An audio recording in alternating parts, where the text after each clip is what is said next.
I don't question. I've learnt not to question things. I'm doing wildlife photography, for fuck's sake. If people started questioning me, I think we'd have some issues. Some of the way I'm just like lying down, you know, like the weird positions you get in, doing like getting a certain angle and like pointing your camera in a certain direction. Like, I remember a particularly bad one was I was in Gran Canaria, and I was on a nudist beach. Right, hi, I'm Chris Wardell. I'm 18 at the moment, about to be 19 in literally 2 weeks, but here we are. I've been doing wildlife literally since day one.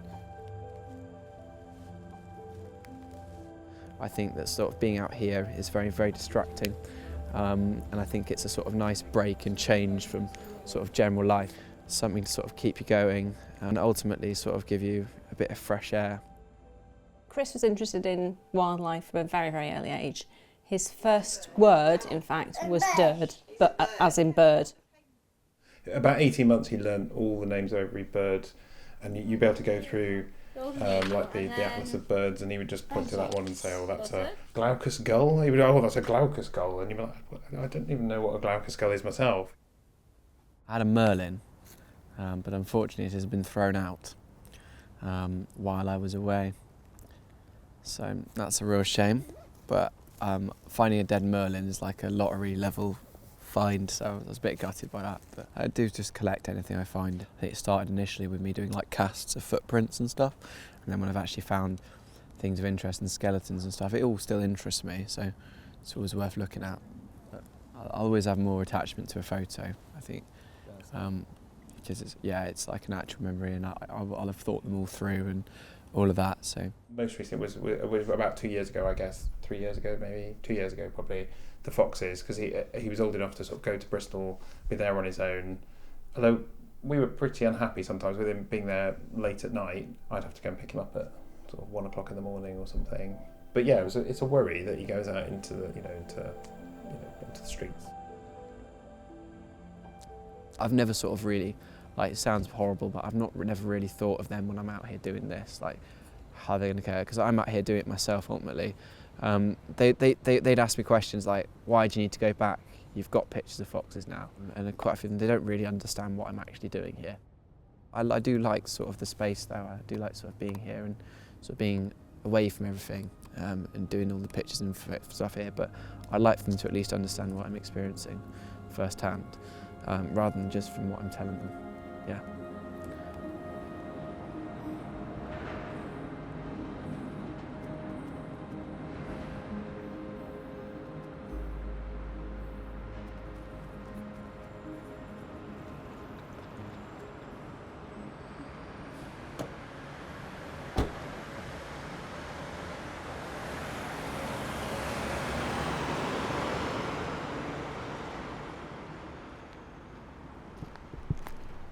About. Right. Don't want to be too excited until I find out. Bucky! Might be, but Bucky, yeah. How are you doing? Ready for some nice interactional behaviour? Here you go. This is the dead one. I thought it was when I saw its face. It's greatly improved my year.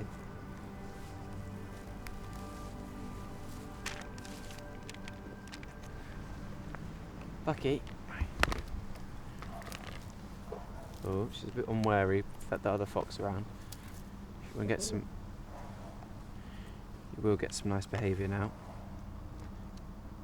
So this is the chillest fox I've ever seen, ever. And I'm honestly, like, I'm hiding it, but I am quite emotional about this, because. Imagine your relative or your dog came back from the dead, or a cat had not rocked up for a couple of years. It's that same sort of feeling. Do you know what I mean? Yeah, it's crazy, really. There's definitely an element of cognition, you know. Look at the way she's moving, her ears moving. She's always looking, scanning, right? There's a lot going through that head, more than they get credit for, I'd imagine. I definitely think that, you know, they do recognise, they recognise people and individuals, and also generally objects more than you might imagine. I mean, she was always just interested in what I was doing, where I was, just generally investigating me. Just, I don't know whether for what premise, but I did seem to think that she had some sort of relationship. And if, let's say I brought my friend from school or something, she'd go back to how the other foxes are, where they come in slowly or whatever. But when I was on my own, she would just run at me. So I'd like to think she had, and I'd like to think I'm not delusional in that, but maybe I am. Maybe I'm just really happy about the whole thing and I'm under some sort of nice cloud of delusion, but here we go. I don't think it might be saying that he has dyspraxia and possibly ADHD. If he's interested, he will focus and he will, it comes quite naturally to him, but if he's not interested in something, he's not the kind of person who's going to focus just for the sake of it. Which is one of the reasons we kind of gave him a camera, wasn't it? Because it was quite a good way for him to express himself. I find the whole thing of like struggle and cope weird, because it's like I'm not struggling or coping. It's not like I've just inherited. It's not like I've like just lost an arm or something. Like it is me. I'm part of me. I don't know anything different.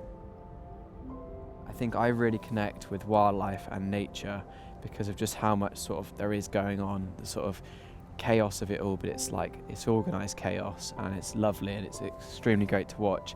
And I think that wildlife sort of really allows me to sort of harness my special interest through them and sort of the positive aspects of my learning difference. And I think, it really helps me sort of get through things. Yeah.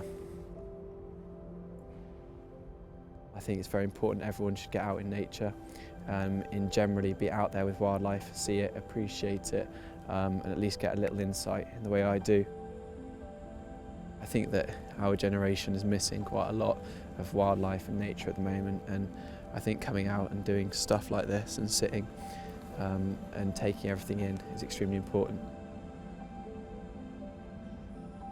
Not only for people's wider understanding of the world around them, for issues of stuff like climate change, but also to, in general, improve people's mental health and ultimately, understand and fully appreciate the world around them.